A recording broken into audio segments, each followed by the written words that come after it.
মিটৰ দৰ্শকসকলৰ বাবে এই মুহূৰ্তত লৈ আহিছো যুদ্ধৰ নতুন খবৰ। ভাৰতে পাকিস্তানৰ ওপৰত কৰিছে আক্ৰমণ, কিন্তু চকু পানী টুকিছে ৰঙা চীনে। কিয়নো ৰঙা চীনে এতিয়া পাকিস্তানৰ ওপৰত আক্ৰমণ কৰাৰ বাবে দুখ প্ৰকাশ কৰাৰ খবৰ এই মুহূৰ্তত আহি পৰিছে। এটা ডাঙৰ খবৰ টাইম মিটৰ দৰ্শকসকলৰ বাবে এই মুহূৰ্তত লৈ আহিছো। পাকিস্তানৰ ওপৰত ভাৰতৰ আক্ৰমণ আৰু তাৰ পাছতে চীনে প্ৰকাশ কৰিছে দুখ। ভাৰতৰ মিসাইল আক্ৰমণক লৈ চীনে প্ৰতিক্ৰিয়া ব্যক্ত কৰিছে। ৰঙা চীনে এতিয়া প্ৰতিক্ৰিয়া ব্যক্ত কৰি পাকিস্তানক সমৰ্থন কৰা চীন বৰ্তমান দুখত আছো বুলি উল্লেখ কৰা পৰিলক্ষিত হ'ল। ভাৰতৰ এই আক্ৰমণৰ পাছতে ভাৰতে পাকিস্তানৰ সৈতে ভাল কৰা নাই বুলি চীনৰ তৰফৰ পৰা মন্তব্য কৰা হৈছে। পাকিস্তানত ভাৰতে আক্ৰমণ কৰিব নালাগিছিল বুলি মন্তব্য প্ৰকাশ কৰিছে চীনে। আৰু সমগ্ৰ বিশ্ব ভাৰতৰ সৈতে আৰু সন্ত্ৰাসবাদীৰ বিৰুদ্ধে থিয় দিয়াৰ সময়ত চীনৰ প্ৰতিক্ৰিয়া পাকিস্তানৰ সমৰ্থনত। এটা ডাঙৰ খবৰ এই মুহূৰ্তত টাইম মিটৰ দৰ্শকসকলক জনাইছো। পাকিস্তানৰ ওপৰত ভাৰতৰ আক্ৰমণ আৰু চীনৰ তৰফৰ পৰা দুখ প্ৰকাশৰ খবৰ এই মুহূৰ্তত আহি পৰিছে। ভাৰতে পাকিস্তানৰ দৰে যি কাণ্ড সংঘটিত কৰিলে সেই কাণ্ডৰ বিৰোধিতা কৰিছে চীনে। ভাৰতে পাকিস্তানৰ সৈতে যি কাণ্ড কৰিছে সেই কাণ্ড ভাল কাম কৰা নাই বুলি উল্লেখ কৰিলে চীনে। আৰু পাকিস্তানৰ ওপৰত আক্ৰমণ চলাইছে ভাৰতে আৰু চকু পানী টুকিছে চীনে। আৰু শেহতীয়াকৈ দেখিবলৈ পোৱা গৈছে ইতিমধ্যে সেনাৰ বৈঠক চলি আছে। সেনাই সংবাদমেল সম্বোধন কৰিছে। বৈদেশিক সচিব বিক্ৰম মিশ্ৰীয়ে সংবাদমেল সম্বোধন কৰিছে। কৰ্ণেল কুৰেশ্বীয়ে সংবাদমেল সম্বোধন কৰিছে। আৰু ভূমিকা সিঙেও ইতিমধ্যে সংবাদমেল সম্বোধন কৰি এই কথা সুস্পষ্টকৈ উল্লেখ কৰিছে। আৰু কি কাৰণত এই কাণ্ড সংঘটিত কৰিবলগীয়া হ'ল সকলো বিস্তৃত বিৱৰণ ইতিমধ্যে দিছে। আৰু পাকিস্তানৰ ওপৰত যি আক্ৰমণ চলিছে সেই আক্ৰমণৰ দায়িত্ব স্বীকাৰ ভাৰতীয় সেনাই ইতিমধ্যে কৰিছে। আৰু তাৰ পাছতে চীনৰ তৰফৰ পৰা এক প্ৰকাৰ শোক প্ৰকাশৰ বাৰ্তা আহি পৰিছে। ভাৰতে পাকিস্তানৰ সৈতে যি মিছাইল এটেক কৰিছে, পাকিস্তানৰ ওপৰত যি মিছাইল আক্ৰমণ চলিছে সেয়া কিন্তু ভাল কাম হোৱা নাই বুলি মন্তব্য প্ৰকাশ কৰিছে চীনৰ তৰফৰ পৰা। প্ৰতিটো মুহূৰ্ততে পাকিস্তানৰ পক্ষত থকা চীন ভাৰতৰো এক প্ৰকাৰ শত্ৰু হৈ পৰা পৰিলক্ষিত হৈছে। আৰু দেখিবলৈ পোৱা গৈছে এতিয়া পাকিস্তানৰ সমৰ্থনত মন্তব্য কৰি চীনে এক প্ৰকাৰ দুখ প্ৰকাশ কৰিছে। পাকিস্তানৰ ওপৰত ভাৰতে কৰা আক্ৰমণ ভাল কাম হোৱা নাই। আৰু চীনে পাকিস্তানৰ বাবে পাকিস্তানৰ এই নাজল নাফল অৱস্থাৰ বাবে দুখ প্ৰকাশ কৰি চকু পানী টুকা পৰিলক্ষিত হৈছে। এটা গুৰুত্বপূৰ্ণ খবৰ এই মুহূৰ্তত টাইম মিটৰ দৰ্শকসকলক জনাইছো। কিয়নো দুপৰ নিশা দেখিবলৈ পোৱা গ'ল ভাৰতীয় বায়ু সেনাই দেখুৱালে শক্তি। পাকিস্তানৰ সীমান্তৰে পাৰ হৈ পাকিস্তানৰ আকাশৰ পৰা পাকিস্তানৰ 9টাকৈ সন্ত্ৰাসবাদীৰ ঘাটিত এফালৰ পৰা চলিল আক্ৰমণ। আৰু এই আক্ৰমণত দেখিবলৈ পোৱা গ'ল 9টাকৈ সন্ত্ৰাসবাদীৰ ঘাটিত আক্ৰমণ চলিল।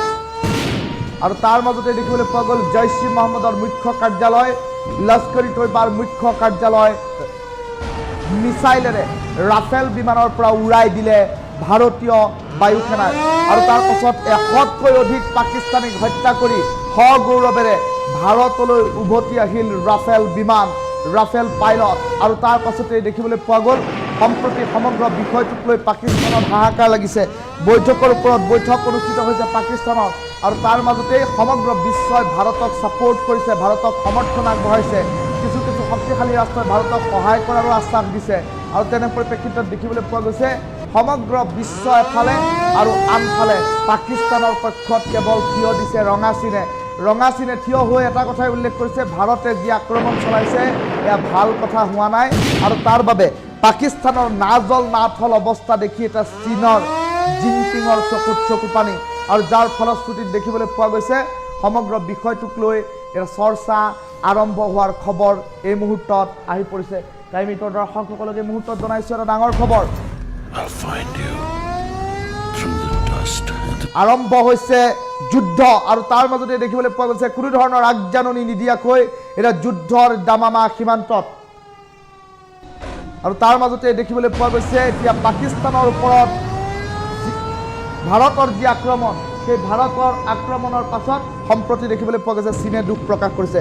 সমগ্ৰ বিষয়টো সন্দৰ্ভত পোনপটীয়া সম্প্ৰচাৰত নিউজ ডেস্কৰ পৰা সংযোগ স্থাপন কৰিছোঁ টাইম 8ৰ কাৰ্যবাহী সম্পাদক জ্যোতিদীপ বৈশ্যৰ সৈতে। জ্যোতিদীপ, মই আপোনাৰ কাষলৈ গৈছোঁ। দেখিবলৈ পোৱা গৈছে ভাৰতে ইতিমধ্যে অনাকাংক্ষিতভাৱে আক্ৰমণ চলাইছে আৰু যি আক্ৰমণৰ খবৰ পাকিস্তানৰ হাতত নাছিল, আৰু তেনে পৰিপ্ৰেক্ষিতত এতিয়া সমগ্ৰ বিশ্বই ভাৰতক ছাপোৰ্ট কৰিছে। কিন্তু ৰঙা চীনৰ প্ৰেক্ষাপট যদি এই মুহূৰ্তত চায়, তেনেহ'লে ৰঙা চীনে কিন্তু পাকিস্তানৰ এই নাজল নাথল অৱস্থাত দুখ প্ৰকাশ কৰিছে। ঋতু এই খবৰটো দিম, কিন্তু প্ৰথমতে মই দেশৰ নাগৰিকক এটা ভাল খবৰ দিব বিচাৰিছোঁ। আজি ভাৰতীয় সেনাই যিখন সংবাদমেল কৰিছে, সংবাদমেলৰ পাছত পাকিস্তানত হাহাকাৰ লাগিছে আৰু খবৰ আহিছে যি মাছুদ আজহাৰ আছিলে, সেই মাছুদ আজহাৰৰ বাসগৃহত ভাৰতীয় বায়ু সেনাই এয়াৰ ষ্ট্ৰাইক কৰিছিলে। সেই ব্ৰেকিং নিউজটো দিছোঁ। 14টাকৈ পাকিস্তানী সন্ত্ৰাসবাদীৰ এয়াৰ ষ্ট্ৰাইকত মৃত্যু হৈছে। পাকিস্তানত শোকৰ পৰিৱেশ, সন্ত্ৰাসবাদৰ বাবে পাকিস্তান কান্দিছে। ভাৰতীয় সেনাৰ প্ৰত্যুত্তৰত 14টাকৈ পাকিস্তানী সন্ত্ৰাসবাদীৰ মৃত্যু হৈছে। আমি ফুল প্লেট ব্ৰেকিঙৰ সহায়ত এই নতুন খবৰটো আপোনালোকক দিবলৈ চেষ্টা কৰিছোঁ। ডাঙৰ খবৰ এই মুহূৰ্তত জৈচ ই মহম্মদৰ চিফ মাছুদ আজহাৰৰ ঘৰক লক্ষ্য কৰি লোৱা হৈছিলে। জৈচ ই মহম্মদৰ চিফ মাছুদ আজহাৰৰ ঘৰত ভাৰতৰ তৰফৰ পৰা বায়ু সেনাই এয়াৰ ষ্ট্ৰাইক কৰিছিলে। ঋতু নতুন খবৰ, 14টাকৈ সন্ত্ৰাসবাদীৰ মৃত্যু হৈছে, বৃহৎ এয়াৰ ষ্ট্ৰাইক। এয়া নতুন খবৰ। পাকিস্তানৰ গজৱালপুৰত আছিলে সন্ত্ৰাসবাদীটোৰ ঘৰ, সন্ত্ৰাসবাদীৰ ঘাটি আছিলে। 14টা সন্ত্ৰাসবাদীৰ মৃত্যু হৈছে এতিয়ালৈকে, আৰু সংখ্যা বৃদ্ধি হ'ব পাৰে। পাকিস্তানত হাহাকাৰ লাগিছে, কি কৰোঁ কি নকৰোঁ। বহু আহত হৈছে, 30তকৈ অধিক আহত হৈছে। এই সন্ত্ৰাসবাদীবিলাকক বিচাৰি সন্ত্ৰাসবাদীবিলাকৰ যি ৰাস্তাত আজি জন্নতত যাব বুলি কয়, সেই ৰাস্তাটো একদম ক্লিয়াৰ কৰি দিলে। মাছুদ আজহাৰ যি জৈচ ই মহম্মদৰ চিফ সন্ত্ৰাসবাদ বিয়পাই, তাক ভাৰতীয় বায়ু সেনাই লক্ষ্য কৰি ল'লে আৰু এয়া স্পষ্টভাৱে আজি সংবাদমেলত ভিডিঅ' সহকাৰে দেখুৱাই দিলে। ভাৰতীয় সেনাই যি সংবাদমেল পাতিছে তাত দেখুৱাই দিছে যে কিদৰে ইয়াত ধ্বংস কৰা হৈছে। এয়া ভাল খবৰ। চীনে যিমানে হুলস্থুল কৰি নাথাকক কিয়, চীনে যিমানে পাকিস্তানৰ পক্ষ নলওক কিয়, ভাৰতৰ তৰফৰ পৰা ইয়াৰ প্ৰত্যুত্তৰ দিয়া হৈছে। বহু আহত হৈছে পাকিস্তানত কম্পমান। এই ভাল খবৰটো টাইম 8ৰ প্ৰতিগৰাকী গৰ্বিত ভাৰতীয়ৰ বাবে লৈ আহিব বিচাৰিছোঁ। মাছুদ আজহাৰৰ বাসগৃহক লক্ষ্য কৰি লোৱা হৈছে। কেইবাটাও লঞ্চ পেড ধ্বংস কৰা হৈছে। 14টা পাকিস্তানী জেহাদী সন্ত্ৰাসবাদীৰ মৃত্যু হৈছে, বহু আহত হৈছে। আৰু এয়া হৈছে ভাৰতৰ গৰ্জন। ভাৰতে কৈ দিছে আমি পাকিস্তানৰ সেনাক এতিয়ালৈকে লক্ষ্য কৰি লোৱা নাই, আমি কেৱল সন্ত্ৰাসবাদীক লক্ষ্য কৰি লৈছোঁ। কিন্তু পাকিস্তানে যদি কোনো কাম কৰে, এয়া ট্ৰেইলাৰ, মই পুনৰবাৰ কৈছোঁ, ফুল পিকচাৰ এতিয়াও বাকী আছে। সন্ত্ৰাসবাদক প্ৰত্যুত্তৰ দিয়া হৈছে। ঋতুৰ ওচৰত মই পুনৰবাৰ আহিম, দৃশ্যাংক দেখুৱাম। ঋতু, এয়া মাত্ৰ ট্ৰেইলাৰ, এয়া মাত্ৰ আৰম্ভণি। পাকিস্তানী সন্ত্ৰাসবাদীৰ সংখ্যা আৰম্ভ হৈছে। পাকিস্তানৰ সেনা প্ৰধানে কি কৰিব কি নকৰিব ভাবি পোৱা নাই। মাছুদ আজহাৰ জৈচ ই মহম্মদৰ জৰিয়তে সন্ত্ৰাসবাদ বিয়পাই পিএকৰ পৰা ভাৰতত প্ৰৱেশ কৰে। ভাৰতীয় বায়ু সেনাই ভিডিঅ' সহকাৰে আজি দেখুৱাই দিছে যে কিদৰে আমি ভিতৰলৈ গ'লো, তাৰ পাছত বোমা পেলালো, সন্ত্ৰাসবাদীক হত্যা কৰিলো, আৰু তাৰ পাছত গৌৰৱৰে উভতি আহিছোঁ। এয়া হৈছে ভাৰতৰ শক্তি। অপাৰেশ্যন সিন্দুৰক লৈ আমি ভাৰতীয় সেনাক চেলুট জনাইছোঁ যে এইদৰে তেওঁলোক আগুৱাই গৈছে। আৰু প্ৰতিগৰাকী গৰ্বিত ভাৰতীয়ই কৈছে যে পাকিস্তানক পাকিস্তানৰ ভাষাত, পাকিস্তানৰ সন্ত্ৰাসবাদীক পাকিস্তানৰ ভাষাত প্ৰত্যুত্তৰ দিয়া যাব, আৰু প্ৰত্যুত্তৰ আৰম্ভণি হৈছে। এতিয়ালৈকে আজি সংবাদমেলত কি কৈছে ঋতু, যে আমি এতিয়ালৈকে পাকিস্তানী সেনাৰ ওপৰত কোনো ধৰণৰ টাৰ্গেট কৰা নাই। ইয়াৰ অৰ্থ কি, পাকিস্তানে যদি মিছ এডভেঞ্চাৰ কৰে, পাকিস্তানে যদি ভাৰতত প্ৰৱেশৰ চেষ্টা কৰে, তাৰ প্ৰত্যুত্তৰ কিমান ঘাতক হ'ব কল্পনা কৰক। এয়া হৈছে ভাৰতৰ প্ৰত্যুত্তৰ, এয়া হৈছে আৰম্ভণি। আৰু ইয়াৰ জৰিয়তে ভাৰতে লাউড এণ্ড ক্লিয়াৰ এটা মেছেজ কেৱল পাকিস্তান নহয়, চীনৰ নিচিনা ৰাষ্ট্ৰক, তুৰ্কীৰ নিচিনা ৰাষ্ট্ৰক কৈ দিব বিচাৰিছে যে ভাৰত আৰু বহি নাথাকে। একাংশ ফেচবুক বুদ্ধিজীৱীয়ে বিচাৰিলেও শান্তিৰ কথা ভাৰতে নকয়। যেতিয়া আমাৰ ভিতৰত সোমাই পেহেলগামত এনেকুৱা ঘটনা সংঘটিত কৰিব, তাৰ প্ৰত্যুত্তৰ ভাৰতীয় সেনাই ক'ত কেতিয়া কেনেকৈ দিব লাগে সেয়া জানে। আৰু অপাৰেশ্যন সিন্দুৰ এয়া মাত্ৰ আৰম্ভণি।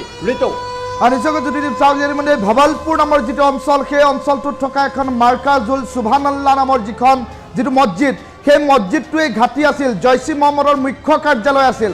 আৰু সেই মুখ্য কাৰ্যালয়টোৰ পৰাই বিভিন্ন কুটাঘাতমূলক ভাৰত অশান্ত কৰাৰ পৰিকল্পনা, ব্লু প্ৰিণ্ট ৰচনা কৰা হৈছিল।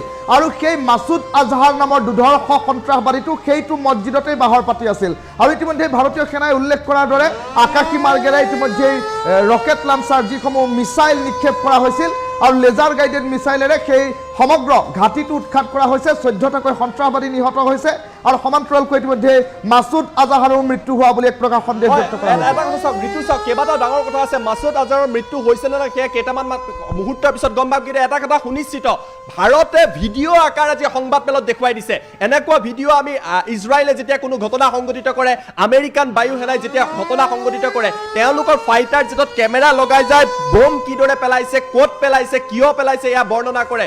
ৰাতি নিশাৰ ভাগত এই ঘটনা হৈছে আৰু আজি 10:30 সংবাদমেল পাতি ভাৰতীয় সেনাৰ দুগৰাকীকৈ মহিলা বিষয়া তেওঁলোকে প্ৰমাণ সহকাৰে বিশ্বৰ আগত দাঙি ধৰিছে। এয়া হৈছে আধুনিক ভাৰতৰ শক্তি, এয়া হৈছে ভাৰতীয় সেনাৰ শক্তি, যাৰ লগত প্ৰতিগৰাকী গৌৰৱী ভাৰতীয় থিয় দি আছে। মাছুদ আজাহাৰৰ জয়শ্ৰী মহম্মদৰ যিবিলাক কেম্প আছিলে তাৰ পৰা তেওঁলোকে কি কৰিছিলে, পাঠানকোটত এনেকুৱা ঘটনা সংঘটিত কৰিছিলে, উৰিত সংঘটিত কৰিছিলে, যি আমাৰ যি তাজ হোটেলত মুম্বাইত আক্ৰমণ হৈছিলে তাত সংঘটিত কৰিছিলে।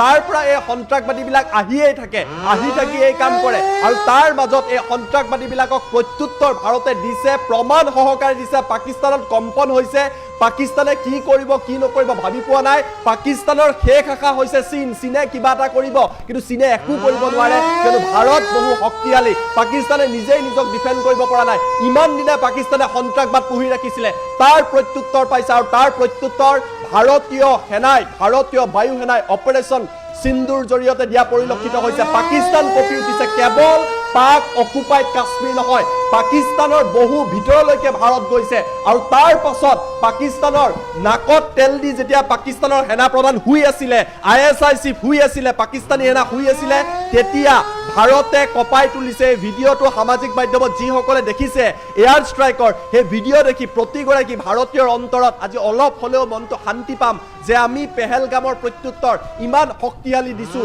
যে বোমা পৰাৰ পিছত বিস্ফোৰণ হৈছে আৰু দৃশ্য চাই হাহাকাৰ লাগিছে এই পাকিস্তানী সন্ত্ৰাসবাদীবিলাকৰ। কিন্তু মই পুনৰবাৰ কৈছোঁ ঋতু, এয়া মাত্ৰ আৰম্ভণি। ভাৰতে কৈছে যে আমি সেনাক এতিয়ালৈকে টাৰ্গেট কৰা নাই, এয়া মাত্ৰ সন্ত্ৰাসবাদ বিৰোধী অভিযান। আৰু পাকিস্তানে যদি কোনো মিছ এডভেঞ্চাৰ কৰে, এইটো স্পষ্টভাৱে এই কথাটো মনত ৰাখি লওক, ভাৰতে ইয়াৰ বৃহৎ প্ৰত্যুত্তৰ দিবলৈ গৈ আছে। ধন্যবাদ জ্ঞাপন কৰিছোঁ। আছিল টাইমিটৰ কাৰ্যবাহী সম্পাদক জ্যোতিদীপ বৈশ্য। আৰু এই মুহূৰ্তত টাইমিটৰ দৰ্শকসকলক জনাই আছোঁ এটা ডাঙৰ খবৰ, য'ত দেখিবলৈ পোৱা গৈছে সমগ্ৰ দেশজুৰি এতিয়া ক্ষোভৰ দাবানল কিছু পৰিমাণে শান্ত হোৱা পৰিলক্ষিত হৈছে আৰু ভয়ংকৰ যুদ্ধৰ দামামা পাকিস্তানৰ বিৰুদ্ধে দেখিবলৈ পোৱা গৈছে। আৰু য'ত ভাৰতীয় সেনাই নিজৰ শক্তি দেখুৱাইছে। কিছু সময়ৰ পূৰ্বে ভাৰতীয় সেনাৰ তৰফৰ পৰা এখন বিশেষ সংবাদমেল, যিখন সংবাদমেল সম্বোধন কৰিছে বৈদেশিক সচিব বিক্ৰম মিশ্ৰী আৰু সমান্তৰালকৈ কৰ্ণেল সুফিয়া কুৰেশ্বি আৰু আন এগৰাকী মহিলা সেনা বিষয়া ভূমিকা সিং, তিনিওগৰাকীয়ে সংবাদমেল সম্বোধন কৰিছে, দেশবাসীক সম্বোধন কৰিছে। আৰু কালিৰ দিনটোত অৰ্থাৎ পুৱতি নিশা পাকিস্তানৰ ওপৰত যি মিছাইল আক্ৰমণ হ'ল, সেই আক্ৰমণৰ দায়িত্ব স্বীকাৰ ভাৰতীয় সেনাই কৰিছে। কিয় কৰিবলগীয়া হৈছে সকলো বিস্তৃত বিৱৰণ ইতিমধ্যে দিয়া পৰিলক্ষিত হৈছে। আকাশী মাৰ্গৰ পৰা 9টাকৈ প্ৰান্ত ইতিমধ্যে পূৰ্বে নিৰ্ধাৰিত কৰি থোৱা 9টাকৈ প্ৰান্ত মিছাইল আক্ৰমণ চলিল।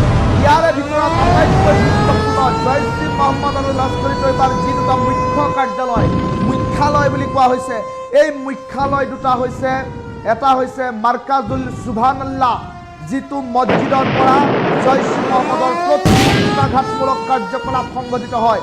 জয়শ্ৰী মহম্মদৰ এইটো মুখ্য কাৰ্যালয়তে ভয়ংকৰ দুধৰ্ষ সন্ত্ৰাসবাদী মাছুদ আজাহাৰে বাহৰ পাতি থাকে। সেই বিশেষ জয়শ্ৰী মহম্মদৰ মুখ্য কাৰ্যালয়, যিটো মাৰ্কাজ উল সুবহান আল্লাহ মাদ্ৰাছা মছজিদ, ইতিমধ্যে উৰাই দিয়াৰ খবৰ আহি পৰিছে। আৰু আনফালে দেখিবলৈ পোৱা গৈছে আন এটা মাদ্ৰাছা উৰাই দিয়াৰ খবৰ এই মুহূৰ্তত আহি পৰিছে। সেয়া হৈছে লস্কৰী তৈবাৰ মুখ্য কাৰ্যালয়। লস্কৰী তৈবাৰ মুখ্য কাৰ্যালয় মাৰ্কাজ তাহেব নামৰ যিটো মছজিদ, সেই মছজিদটো ইতিমধ্যে উৰাই দিয়াৰ খবৰ আহি পৰিছে। আৰু দেখিবলৈ পোৱা গৈছে কেইবাটাও দুধৰ্ষ সন্ত্ৰাসবাদীৰ মৃত্যুৰ বাতৰি আহি পৰিছে। এটা স্বাভাৱিকতে প্ৰশ্ন উত্থাপন হৈছে, মিছাইল আক্ৰমণত মাছুদ আজাহাৰৰ মৃত্যু হৈছে নে নাই সেই কথা পৰ্যন্ত নিশ্চিত হোৱা নাই যদিও, কিন্তু 14টাতকৈ অধিক সন্ত্ৰাসবাদী সেই জয়শ্ৰী মহম্মদৰ মুখ্য কাৰ্যালয়টোত মৃত্যুমুখত পৰিছে বুলি প্ৰাথমিক খবৰ আহি পৰিছে। টাইমিটৰ দৰ্শকসকলক আমি এয়াৰ ষ্ট্ৰাইকৰ দৃশ্যাংশসমূহ দেখুৱাইছোঁ। আৰু আজিৰ দিনটোতে সংবাদমেলত দেখিবলৈ পোৱা গ'ল দুগৰাকীকৈ মহিলা সেনা বিষয়া আৰু এগৰাকী বৈদেশিক সচিব বিক্ৰম মিশ্ৰীয়ে সংবাদমেল সম্বোধন কৰি ভিডিঅ' ফুটেজ আকাৰে ভাৰতীয় সেনাৰ শক্তি দেখুৱালে। আৰু আকাশমাৰ্গৰ পৰা ৰাফেল বিমানে কিদৰে পাকিস্তানৰ সীমান্তৰে পাকিস্তানৰ আকাশত প্ৰৱেশ কৰি 100 কিলোমিটাৰ পৰ্যন্ত ভিতৰলৈ গৈ খেদি খেদি আক্ৰমণ কৰিলে আৰু তাৰ পাছত সেই সমগ্ৰ ভিডিঅ' বন্দী কৰিলে ফাইটাৰত লাগি থকা কেমেৰাত। আৰু সেই ভিডিঅ' এম্বিয়েন্সৰ সহায়ত কেপচাৰ কৰি এতিয়া ভাৰতৰ জনতাক দেখুওৱা পৰিলক্ষিত হৈছে আৰু তাৰ মাজতে ভাৰতীয় সেনা কেতিয়া প্ৰতিগৰাকী ভাৰতীয়ই চেলুট জনোৱা পৰিলক্ষিত হৈছে কিয়নো পেহেলগাম কাণ্ডৰ প্ৰথমটো প্ৰতিশোধ ভাৰতীয় সেনাই লোৱা পৰিলক্ষিত হ'ল প্ৰথমটো প্ৰতিশোধতেই দেখিবলৈ পোৱা গ'ল কল্পনাতীত কাৰবাৰ কল্পনাতীত কাৰ্যকলাপ কিয়নো ইয়াৰ পূৰ্বতে দেশৰ প্ৰধানমন্ত্ৰীগৰাকীয়ে কৈছিল যে পাকিস্তানৰ বিৰুদ্ধে এনে শাস্তি পৰিকল্পনা হৈছে যি শাস্তিৰ কথা পাকিস্তানে কল্পনাটো ভাবিব নোৱাৰিব সপোনতো ভাবিব নোৱাৰিব তেনেধৰণৰ কথা দেশৰ প্ৰধানমন্ত্ৰীগৰাকীয়ে উল্লেখ কৰিছিল আৰু তাৰ পাছতে দেখিবলৈ পোৱা গ'ল দেশৰ প্ৰধানমন্ত্ৰীগৰাকীয়ে সকলো দায়িত্ব কৰ্তব্য অৰ্পণ কৰিলে দেশৰ সেনা বিষয়াক দেশৰ সেনাক ভাৰতীয় সেনাক অৰ্পণ কৰিলে সকলো দায়িত্ব কৰ্তব্য আৰু সকলো দায়িত্ব কৰ্তব্য সেনাক অৰ্পণ কৰাৰ পাছত এতিয়া দেখিবলৈ পোৱা গৈছে ভাৰতীয় সেনাৰ ওপৰত যথেষ্ট বিশ্বাস যথেষ্ট ভৰসা দেশবাসী জনতাৰ আৰু সেই বিশ্বাস যেন দেশবাসীৰ বিশ্বাস যেন ভাৰতীয় সেনাই ৰাখিলে আৰু তাৰ পৰিপ্ৰেক্ষিতত পেহেলগাম কাণ্ডৰ প্ৰথমটো প্ৰত্যুত্তৰ দিয়া পৰিলক্ষিত হ'ল এই মুহূৰ্তত পুনৰ মই নিউজ ডেস্কলৈ যাব খুজিছোঁ ইতিমধ্যে টাইম 8ৰ কাৰ্যবাহী সম্পাদক জ্যোতিদীপ বৈশ্য উপস্থিত আছে নিউজ ডেস্কত মই জ্যোতিদীপ বৈশ্য আপোনাৰ কাষলৈ গৈছোঁ নতুন আপডেট যুদ্ধ সন্দৰ্ভত লওক জ্যোতিদীপ ডাঙৰ খবৰ নতুন আপডেট মই দিব বিচাৰিছোঁ পুনৰবাৰ এই বৈঠকৰ পাছত প্ৰধানমন্ত্ৰী নৰেন্দ্ৰ মোদীৰ বাসগৃহত CCSৰ বৈঠক অনুষ্ঠিত হৈছে CCS কি কেবিনেট কমিটি ফৰ ছিকিউৰিটি আৰু এই বৈঠকত গৃহমন্ত্ৰী অমিত শ্বাহ প্ৰতিৰক্ষা মন্ত্ৰী ৰাজনাথ সিং প্ৰধানমন্ত্ৰী নৰেন্দ্ৰ মোদী CDS অনিল চৌহান আৰু সেনা প্ৰধানসকল উপস্থিত আছে এই বৈঠকক লৈ পাকিস্তানত হাহাকাৰ লাগিছে এখন ডাঙৰ বৈঠক CCSৰ আপোনালোকে মনত ৰাখিব এনেকুৱা বৈঠক কেইবাখনো হৈছিলে বেক টু বেক CCSৰ বৈঠক হৈছিলে আৰু তেতিয়া বহুতে একাংশ ফেচবুক বুদ্ধিজীৱীয়ে কৈছিলে কেৱল বৈঠকে কৰি থাকিব নেকি একো নকৰে নেকি আমি শান্তি বিচাৰো শান্তি হ'ব লাগে যুদ্ধ নালাগে এনেকুৱা ডাঙৰ ডাঙৰ কথা কৈছিলে আৰু আজি নিশা যেতিয়া ষ্ট্ৰাইক হ'ল সেইবিলাকৰ গালত এটা পূৰ্ণ হতীয়া চৰ পৰিছে এতিয়া পুনৰবাৰ বৈঠক হৈছে বহু পাকিস্তান সমৰ্থনকাৰী এতিয়াও আছে যিবিলাকে বাতৰি চাই আছে বহুতৰ মাজত এতিয়া তেওঁলোকৰ মুখৰ মাত হেৰুৱাইছে কিন্তু এই বৈঠকৰ পাছত আৰু ডাঙৰ একশ্যন হ'ব পাৰে প্ৰধানমন্ত্ৰী নৰেন্দ্ৰ মোদী গৃহমন্ত্ৰী অমিত শ্বাহ প্ৰতিৰক্ষা মন্ত্ৰী ৰাজনাথ সিঙৰ লগতে CDS উপস্থিত আছে NSA অজিত ডোভাল উপস্থিত আছে বৈঠকত আৰু যিসকল তিনিওটা সেনা প্ৰধান উপস্থিত আছে আৰু নৰেন্দ্ৰ মোদীৰ বাসগৃহত কেবিনেট কমিটি ফৰ ছিকিউৰিটি বৈঠক চলি আছে যাক লৈ পাকিস্তানৰ হাহাকাৰ লাগিছে গতিকে ঋতু এই বৈঠক আকৌ হৈছে ইয়াৰ অৰ্থ কি আজি মক ড্ৰিল হ'ব কিছু সময়ৰ পিছত দেশৰ জনতাক সতৰ্ক কৰি দিয়া হ'ব সেই বাতৰিটো মই কিছু সময়ৰ পিছত আকৌ এবাৰ লৈ আহিম আজি যিহেতু মক ড্ৰিল হ'ব পাকিস্তানে কোনো কাণ্ড কৰিব পাৰে তাক কিদৰে প্ৰত্যুত্তৰ দিবলৈ সেনাৰ সমানে সমানে আপুনি মই ভাৰতৰ নাগৰিক হিচাপে এগৰাকী চিটিজেন হিচাপে আপোনাৰ মোৰ কি দায়িত্ব আছে এইকেইটা কামৰ বাবে সকলো সাজু হ'বলৈ হৈছে এই বৈঠকত এই বিষয়ক লৈ আলোচনা কৰা হ'ব পাকিস্তানে কি কৰিব পাৰে এতিয়া কিয়নো যথেষ্ট লাজ পাইছে পাকিস্তানে শুই থাকিলে এয়াৰ ডিফেন্স চিষ্টেম আছে বুলি কৈছে পাৰমাণৱিক বোমা আছে বুলি কৈছে আৰ্মি আছে বুলি কৈছিলে গমেই নাপালে ভাৰত গ'ল আৰু পাকিস্তানত গৈ জেইছ ই মহম্মদৰ লগতে সন্ত্ৰাসবাদীক প্ৰত্যুত্তৰ দিলে এতিয়া আজি যেতিয়া এয়াৰ চাইৰেন কিছু সময়ৰ পিছত শুনিবলৈ পাব কেইবাটাও প্ৰান্তত ভাৰতৰ লগতে 244টা প্ৰান্তত অসমৰ কেইবাটাও প্ৰান্তত তেতিয়া আপোনালোকে কি কৰিব লাইট নুমুৱাই দিব লাগিব ব্লেক আউট কৰিব লাগিব নিজৰ খিৰিকীবিলাক বন্ধ কৰি দিব পৰ্দা বন্ধ কৰি দিব এইসমূহ নিয়ম কোৱা আছে ক'ৰবাত লাইট জ্বলি আছে নেকি সেয়া চাব সুৰক্ষিত স্থানত যাব লাগে এই মক ড্ৰিল কিছু সময়ৰ পিছত আৰম্ভ হ'ব কিয়নো এনেকুৱা পৰিৱেশ ক'ত হৈ থাকে ইউক্ৰেইনত হৈ থাকে ইজৰাইলত হৈ থাকে তাত বাংকাৰ আছে আমাৰ ইয়াত অৱশ্যে বাংকাৰ নাই অৱশ্যে কাশ্মীৰ পাঞ্জাৱ ৰাজস্থানত বাংকাৰ আছে বাংকাৰ নাথাকিলেও আমাৰ যি বেছমেণ্ট আছে পাৰ্কিং লট আছে বা আণ্ডাৰগ্ৰাউণ্ড যদি আপোনাৰ ফ্লেটতো পাৰ্কিং লট আছে তাত যোৱাৰ চেষ্টা কৰিব লাগে গতিকে ভাৰত সকলো প্ৰকাৰে সাজু হৈ আছে এফালে যুদ্ধাভ্যাসো আজি চলিব LOCত ভাৰতীয় বায়ুসেনাই যুদ্ধাভ্যাসো চলাব এনেকুৱা বহু কথা আছে গতিকে পুনৰবাৰ মই কৈছোঁ এই বৈঠক চলি আছে পাকিস্তানক লাউড এণ্ড ক্লিয়াৰ মেছেজ দিয়া হৈছে যে সেনাক আমি এতিয়ালৈকে লক্ষ্য কৰা নাই কিন্তু পাকিস্তানে যদি কিবা ভুল কৰে মিছ এডভেঞ্চাৰ কৰে ইয়াৰ প্ৰত্যুত্তৰ কিন্তু ভাৰতে যথেষ্ট শক্তিশালী দিব আৰু পাকিস্তানৰ বাপেক চীনে কিন্তু একো কৰিব নোৱাৰে চীনে চাই থাকোঁতেই যাব সেয়াও কিন্তু সুনিশ্চিত ঋতু জ্যোতিদীপ ক'ব লাগিব যে এই মুহূৰ্তৰ সবাতোকৈ ডাঙৰ খবৰ বুলিয়ে ক'ব লাগিব কিয়নো এতিয়া আজিৰ দিনটোতো মক ড্ৰিলৰ যি সিদ্ধান্ত লোৱা হৈছে দেশৰ 244খনকৈ জিলাত স্পৰ্শকাতৰ জিলাত ইতিমধ্যে মক ড্ৰিল হ'ব সৰ্বসাধাৰণ জনতা সাজু হ'ব লাগিব সতৰ্ক হ'ব লাগিব আৰু তাৰ প্ৰাক মুহূৰ্ততে এতিয়া ভাৰতে এটেক আৰম্ভ কৰিছে মিছাইল এটেক আৰম্ভ কৰিছে আৰু তেনে পৰিপ্ৰেক্ষিতত পাকিস্তানে কিন্তু ইয়াৰ প্ৰত্যুত্তৰ যদি দিয়ে তেনেহ'লে সৰ্বসাধাৰণ জনতা কিন্তু সাৱধান হোৱাৰ প্ৰয়োজনীয়তা আহি পৰিছে ভাৰতীয় সেনাৰ ওপৰত যদিও বিশ্বাস থাকিব তথাপিও নিজাববীয়াকৈ সতৰ্কতা অৱলম্বন কৰাটো কিন্তু জৰুৰী হৈ পৰিছে জ্যোতিদীপ হয়, এটা কথা চাওক, ভাৰতীয় সেনাই আমাক সীমান্তত সুৰক্ষা প্ৰদান কৰি দিছে, কিন্তু এই সময়ত কেৱল ভাৰতীয় সেনা নহয়, আপোনাৰ মোৰ প্ৰতিগৰাকী নাগৰিকৰ, টাইমেটৰ প্ৰতিগৰাকী দৰ্শকৰ, যিসকলে ভাৰতক ভাল পায়, ভাৰতক লৈ গৌৰৱ কৰে, যিসকলে ভাৰতীয় বুলি পৰিচয় দিয়ে, যিসকলে ভাৰতৰ লগত থিয় হৈ আছে, যিসকলে পাকিস্তানৰ পক্ষত নাই, পাকিস্তানক লৈ শান্তিৰ দূত হৈ শান্তিৰ বাণী বিলাই পৰা নাই, সেইসকলক মই কৈছোঁ, আপোনাৰ মোৰ সকলোৰে এই মুহূৰ্তত কৰ্তব্য যে দেশৰ আমি সুৰক্ষা প্ৰদান কৰা যেনেকৈ পাৰোঁ, দেশৰ যিবিলাক ভাল কথা আছে বিশ্বৰ আগত লৈ যোৱা, দেশৰ শক্তিক বিশ্বৰ আগত দাঙি ধৰা, আৰু আজি ব্লেক আউটৰ সময়ত আমাৰ সকলোকে যাতে এই যিটো প্ৰিপেৰেশ্যন হৈছে, চাইৰেন বজাৰ লগে লগে যিটো প্ৰিপেৰেশ্যন হ'ব, সেই প্ৰস্তুতিৰ সময়ত আমি কিদৰে সাজু হ'ম, কিদৰে ৰক্ষা কৰিব পাৰিম, এই সমগ্ৰ প্ৰস্তুতিৰ ওপৰত গুৰুত্ব সহকাৰে পালন কৰা।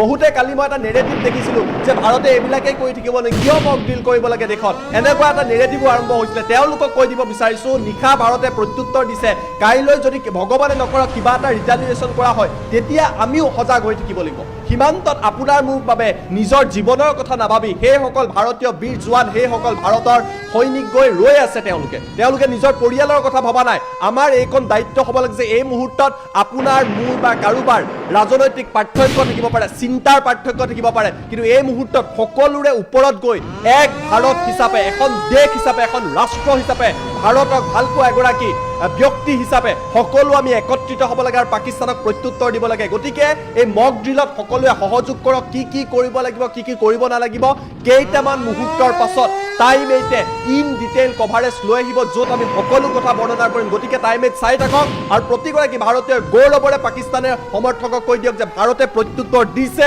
আৰু ইয়াতকৈও অধিক প্ৰত্যুত্তৰ দিবলৈ ভাৰত সাজু হৈ আছে। ধন্যবাদ জ্ঞাপন কৰিছোঁ। এয়া আছিল টাইম 8ৰ কাৰ্যবাহী সম্পাদক জ্যোতিদীপ বৈশ্য। আৰু এই মুহূৰ্তত জনাইছোঁ টাইম 8ৰ দৰ্শকসকলক যে কিছু সময়ৰ পাছতেই মক ড্ৰিল হ'ব। এই মক ড্ৰিলত আপুনি কিদৰে সতৰ্ক হ'ব, সকলো বিস্তৃত বিৱৰণ আমি কিছু সময়ৰ পাছতেই টাইম 8ৰ দৰ্শকসকলক in details A to Z তথ্য লৈ আহিবলৈ চেষ্টা কৰিম। এই সময়ছোৱাত আপুনি সতৰ্ক হৈ থাকক। যদিহে পাকিস্তানে প্ৰত্যুত্তৰ দিয়ে, যদিহে যুদ্ধৰ দামামা আৰম্ভ হয়, তেনেহ'লে আপুনি সতৰ্ক হ'ব লাগিব, পৰস্পৰক সহায় কৰিব লাগিব। আৰু এই কাৰ্য হ'ব ৰাষ্ট্ৰৰ প্ৰতি বিপদৰ সময়ত আপুনি আগবঢ়োৱা সহযোগিতা। ৰাষ্ট্ৰৰ বিপদৰ সময়ত যদি আপুনি পৰস্পৰক সহায় কৰিছে, ৰাষ্ট্ৰক সহযোগিতা কৰিছে, তেনেহ'লে আপুনি সীমান্তত গৈ যুদ্ধ কৰিব নালাগে, আপুনি ঘৰত বহিও ৰাষ্ট্ৰক এই বিপদৰ সময়ত সহযোগিতা আগবঢ়াব পাৰিব। দেশপ্ৰেমৰ নিদৰ্শন আপুনি দাঙি ধৰিব পাৰিব। ৰাষ্ট্ৰক সহযোগিতা কৰক আৰু এই বিপদৰ সময়ত, যুদ্ধৰ মুহূৰ্তত আপুনি ৰাষ্ট্ৰক কিদৰে সহযোগিতা কৰিব, ইন ডিটেইল টাইম 8ৰ দৰ্শকসকলক পৰৱৰ্তী প্ৰতিবেদনত দেখুৱাই আছোঁ।